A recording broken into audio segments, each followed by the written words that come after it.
So my role is that I have students that need to be fed and we're feeding them.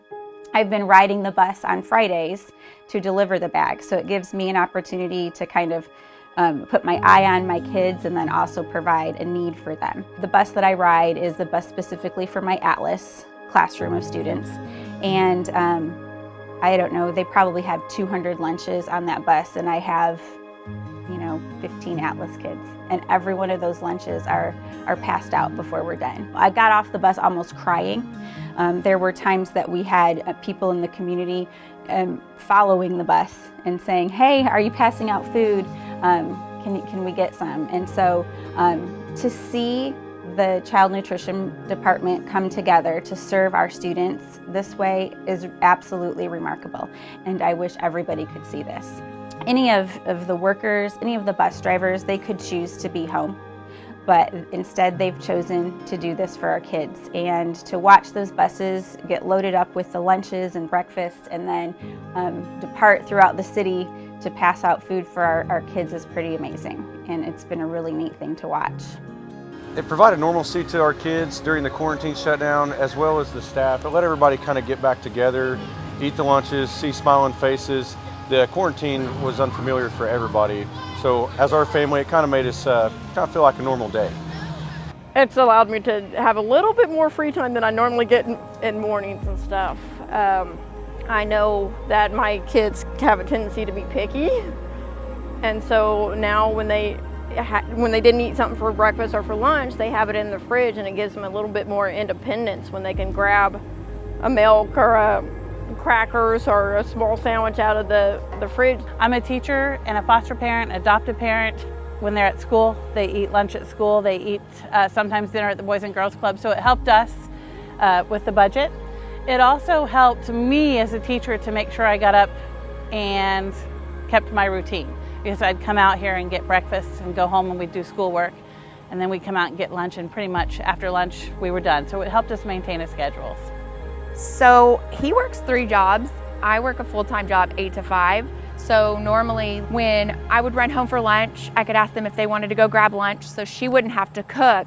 Or if he was really busy with one of his 3 jobs and at home, he could just run them and grab them a meal as well. So it would alleviate him having to worry about lunch. It's helped them maintain routine, helped them eat healthy, nutritious meals, and just something to look forward to. They always looked forward to coming down here and seeing the men and women that were helping us, and the little questions that they would ask, or the characters that were here when we came down. To me personally, when there's so many kids going without around the world, it's nice to know that the kids in Bartlesville aren't. That it helps every wake of life. Having meals and stuff, breakfast and lunch is very important meals, especially breakfast for little guys, because you can't get your day started if you can't think. This was his first year of school, so him not getting to say goodbye to his friends and him getting to see the school and see people, and I think that helped kind of make things normal for us. I think it's meant a lot, especially to some of our kids that really look forward to going to school. It kept part of that connection with them.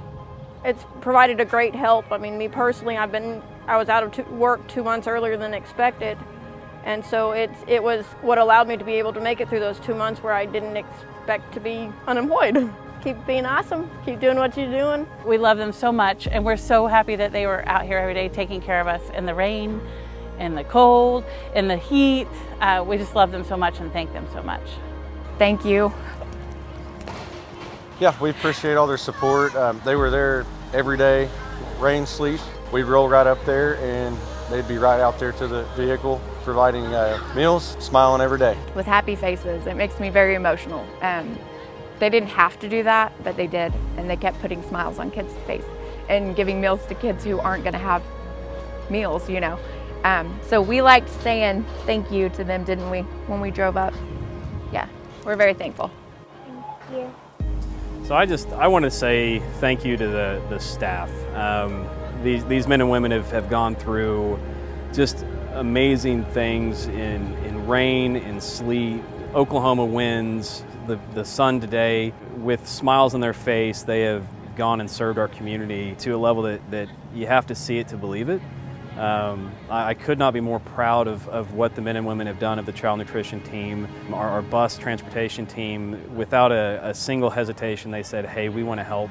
It's just been a powerful time and an amazing thing to serve our community and how we've been able to serve the community and how the community has come out for us. It's been a beautiful thing to see over the past couple months. We have staff that right before this began, it was their first or second shift, and they just owned it and they said, hey, let's do what's best for our kids. And so I think for me personally, it's understanding more than I ever could of what our program does and how important we are for the school day. That was just jaw-dropping to me of how food can come and bring a community together.